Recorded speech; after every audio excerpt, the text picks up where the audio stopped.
আসছে 14 ফেব্রুয়ারি। ভ্যালেন্টাইন্সের কথা বলছি না, বলছিলাম শবে বরাতের কথা। ছোটবেলায় আম্মু দেখতাম হালুয়া রুটি মাংস রান্না করে একাকার করতো, প্রতিবেশীদের বাসায় পাঠাতো, সারা রাত ধরে নামাজ আদায় করতাম আমরা, কে কত বেশি নামাজ পড়তে পারে, এটা মোটামুটি কম্পিটিশন ছিল। এটা আসলে কতটুকু শরীয়ত সম্মানিত, মসজিদে সারা রাত ইবাদত বন্দেগী করা, দিনের বেলা রোজা রাখা, এগুলা কোনো হাদিসে আসেনি। শাবান মাসে আমরা যদি রোজা রাখি সেটা হবে শাবান মাসের রোজা, কোনো বরাতের রোজা হবে না।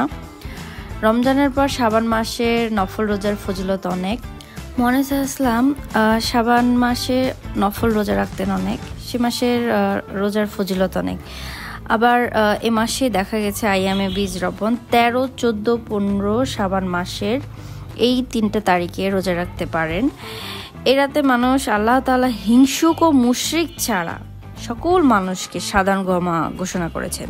তাই যেটা করতে পারি আমরা এই রাতে ক্ষমা পাওয়ার চেষ্টা করতে পারি, কিন্তু এই রাতে যদি নামাজ রোজা বরাত উপলক্ষে এগুলো আসলে করা বিদাত। কিছু বিদাত এসেছে, কবর জিয়ারত, এগুলো আসলে মন গড়া কথা, এগুলো আমাদের হাদিসে নেই। যেটা আছে সেটা হচ্ছে শাবানের রোজা। তো আমরা এই দিনটাতে ইনশাআল্লাহ রোজা রাখবো, আল্লাহর কাছে ক্ষমা চাবো, আর সামনে রমজানের প্রিপারেশন নিব ইনশাআল্লাহ।